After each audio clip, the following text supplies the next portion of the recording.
Well, Alex, something that I've personally noticed over the past even decade, maybe even a little longer, is that at least mainstream music seems to really suck. And I'm just wondering if you had any opinions on if, first of all, if you agree with that, and if you think that's true. I mean, I have friends. I owned a CD and bookstore for a while, In and San Diego. right, San Marcos, which is a part of San Diego. Okay, right. And I had two kids working for me. That one was 17 and one was 19, and these kids were totally into the Beatles and Hendrix and the Doors and Zeppelin and The Cure and Violent Femmes, and I could And that was go around on. 2001? Or? Yeah, it was early 2000s, Yeah. and I had the store for about 2 years. And these kids, back then at least, music was still there was still a couple decent songs every now and then on the radio, Yeah. but music had started to slip big time. And I imagine that these kids probably hate everything that's on the radio right now, even though they're probably close to 28 Yeah. years old now. But what's your opinion on why Well, music sucks? I do agree that pop music sucks in 2014, and that doesn't mean every single sucks, but I say single because that's what it is a commodity. Each song is a commodity. It's a commercial for itself. It's always kind of been that way in the past century, in the music industry. It, like I say, it doesn't mean all singles suck, but a lot of them do, and that's beyond opinion. Let me just qualify that for a minute, so it doesn't sound like I'm the only one with this hang up. I mean, you just said people of a younger generation are saying this to you. Right, yeah, these were kids that were in high school still. Yeah. I mean, I'm not expecting a 14-year-old girl Yeah. to have the same opinion as Yeah. anyone else, hardly. They can like One Direction because they're 13. I'm hearing this too, that from a lot of different ages, because we both DJ'd a lot of weddings and parties that were all ages, and Right. we've seen with our own eyes how people react to music, whether it's current or traditional, classic. And I think we've both noticed, haven't we, that the 60s through the 80s has had the most impact as far as all ages music. Right. That music from those decades is definitely way more timeless, appeals to a much wider Yeah. demographic, and Now there's some 90s songs that do that as well. I mean, we've seen that the Macarena was a party song. That doesn't mean it's a song that we want to hear on the radio. right. Radio music and dance music are two different worlds. Radio, no one's dancing when they're driving in their car, so that's a different type of listening experience. True. That's more like a cerebral storyteller experience where people want to hear lyrical stories more than like on the dance floor. Lyrics kind of go out the window on the dance floor sometimes. And Definitely. people want to hear a good beat, and they want to hear music with energy. Right. Unless it's a ballad and they dance slow with their partner. But the radio experience is completely different. People want to feed their brain with theater of the mind content. Yet that's not what radio does anymore. Because radio, once it was taken over by the corporate chuckleheads. We've discussed this in other segments, but between 1996 and 2000, corporations, a short list of corporations, took over a long list of radio stations in America that used to be independently owned.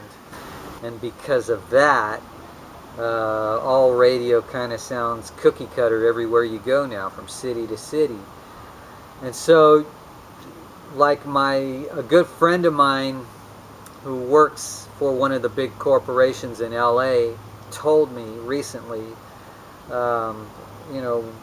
corporations are now programming radio stations from headquarters. They're no longer letting the local program director decide the music anymore. It used to be every station decided its own music before the big corporate chuckleheads took over. Now you have like 4 to 5 big corporations deciding what the music sounds like from their headquarters.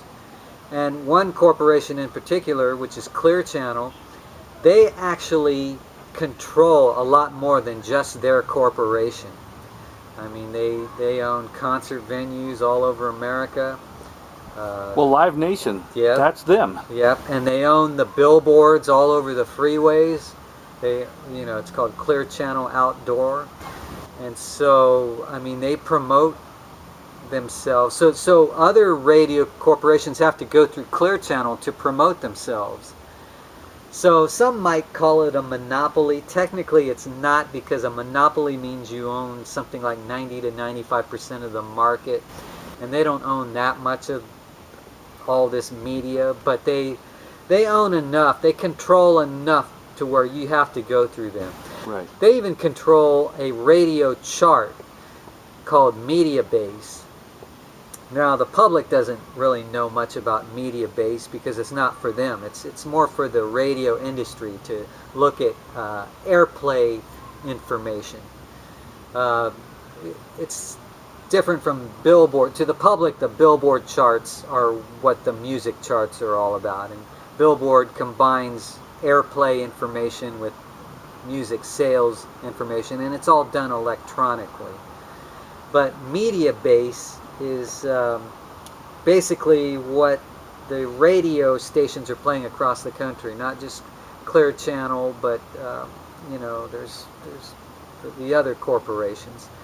And so all the radio program directors look at this national chart, and that influences what is played at the various radio corporations. So Clear Channel has a huge impact on this, and they're laughing all the way to the bank, because even though Clear Channel is billions in debt, all you have to worry about is paying their monthly loan payment to the bank to stay in business.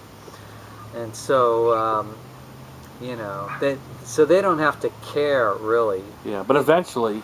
And they're owned by a venture capitalist, which is Bain Capital, who has billions more in the bank, and they can bail out Clear Channel anytime they need help. True. So they don't really have to worry about the stress of the fact that they're billions in debt. They get to control music. And there's 3 major labels now. There used to be 6 major labels back in the 90s. True, and a lot of and minor it was that way labels. from the 60s, actually from the 50s through the 90s. You had 6 major labels. But since the 2000s, or in recent years, it's been 3 major labels controlling all the music that's played on radio. So that really limits the sound, the menu of music. You basically have corporations that just care about quarterly earnings, and they want to play the music that sells the fastest. It becomes cookie cutter music that sounds like other music that has sold in the past, other million sellers. So you basically get a chopped up version of cookie cutter sound alike music now. It's no longer a lot of different flavors like it was back in the 60s and 70s and 80s. It's basically a meat and potatoes type of radio now.